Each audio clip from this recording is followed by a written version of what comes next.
গোটা গোটা আছে।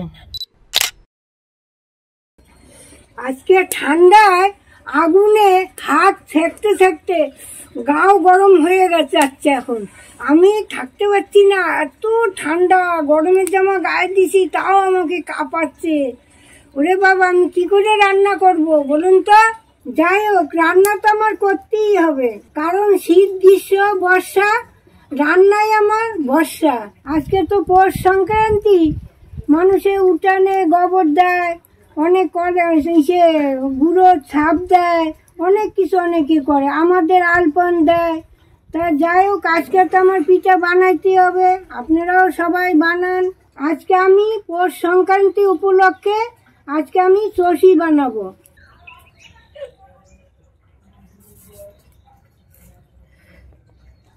যাই হোক, উনানটা তো ধরিয়ে নিয়েছি, এখন আমি কড়াটা বসিয়ে দিচ্ছি।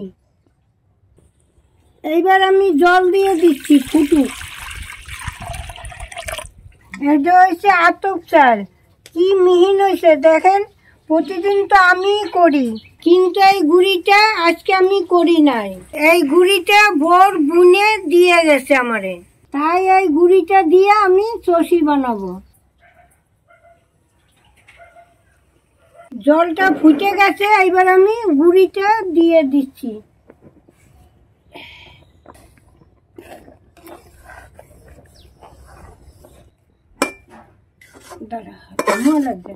আমরা তো এইটারে আলো চাল আতপ চাল বলি, বাংলাদেশে আমরা আলো চাল বলতাম। আমার মুখ এখন আলো চালই এসে যায়।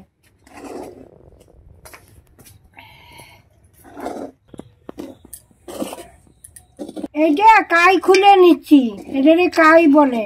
এই যে আটা আটা ভাব হয়েছে, এখন মেখে নেব, নিয়ে তারপর চষি কাটবো, বুঝছো? এটা এখন আমি ভালো করে মেখে নিচ্ছি। সুন্দর হয়েছে কিন্তু আটা কাটাটা।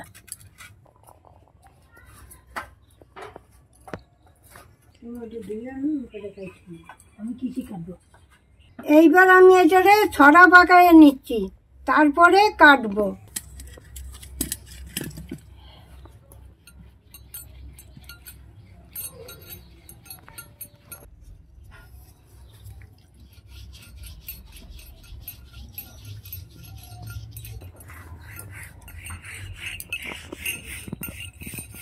এই দেখুন, এরকম লম্বা করে আপনারা পাক দিয়ে নেবেন, তারপরে কাটবেন।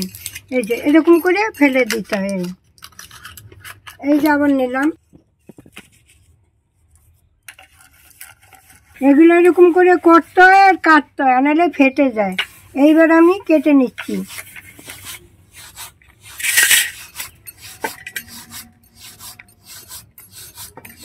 এই দেখুন, এই আঙুলটা দিয়ে এইভাবে ধরে কাটতে হয়। এই যে এই যে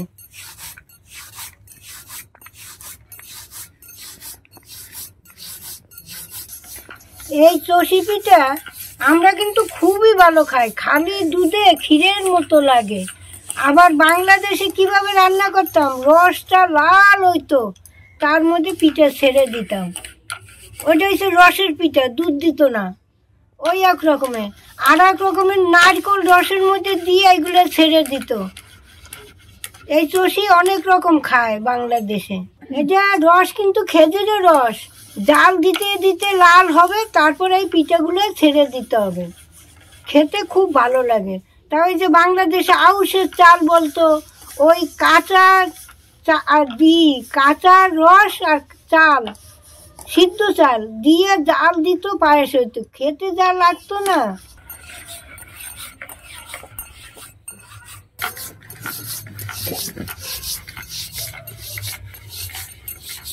এগুলা করতে খুবই টাইম লাগে। দেখুন, আমি আর বৌমা মিলে করতেছি। দেখুন, এই যে কেটেছি এতটা। এগুলো খেতে ভালো লাগে, করতে খুবই কষ্ট বাবা, চাল ভাঙিয়ে চাল করা। আমার হয়েই গেছে, এখন দুধটা গুড় দিয়ে জাল দেবে, ফেলে দেবো, হয়ে গেল। আর অল্প একটু আছে কাটার, কাটলেই হয়ে গেল, আর বেশি টাইম নাই। এই শেষ হইল আমার। বাপরে বাপ, মাজা মুজে ধরে গেছে। এখন রান্না করব। দেখুন এই যে কেটে নিয়েছি। আরও ছোট ছোট হয়তো, তাড়াতাড়ি কাটছি তো।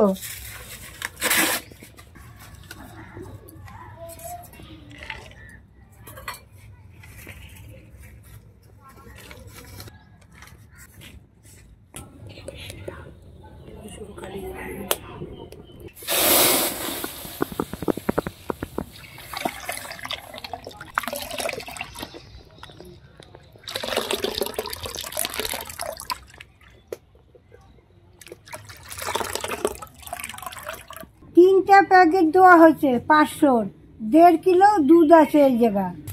দেখেন গুড়টা কালো আছে। হ্যাঁ, অরিজিনাল গুড়। ভালো, অরিজিনাল গুড় থাকে না, তবু মনে হচ্ছে ভালোই আছে। ভালো আছে, কালো আছে।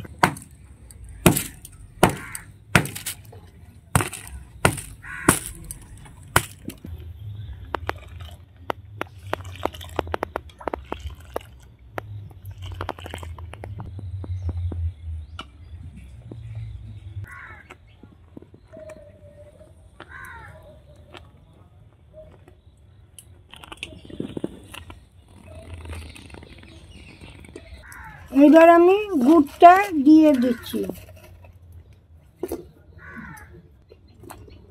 আমি একটু গুঁড়ো দুধ নিয়েছি। এই গুঁড়ো দুধ পিঠা পায়েসে দিলে স্বাদটা আলাদা হয়। এই গুঁড়ো দুধটা দিয়ে দিচ্ছি।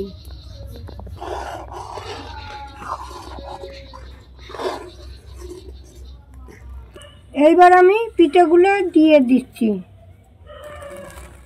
এই অল্প অল্প করে দিতে হবে আর নাড়তে হবে।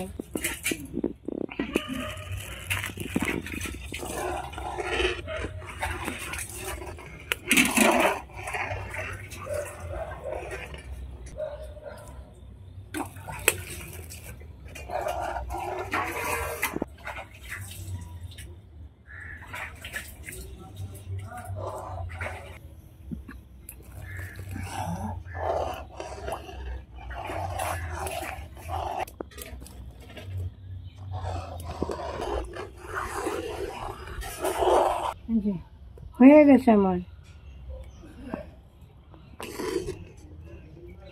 এই দেখুন কি সুন্দর হয়েছে।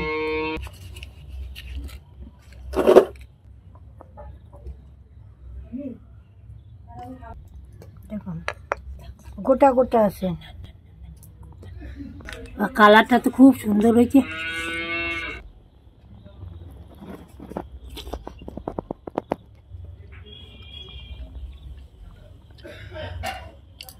একদম পারফেক্ট আছে, খুব সুন্দর আছে, না মিষ্টি বেশি হয়েছে না কম হয়েছে। আমাদের আজকের ভিডিওটা এখানেই শেষ। আবার দেখা হবে অন্য কোনো ভিডিও নিয়ে।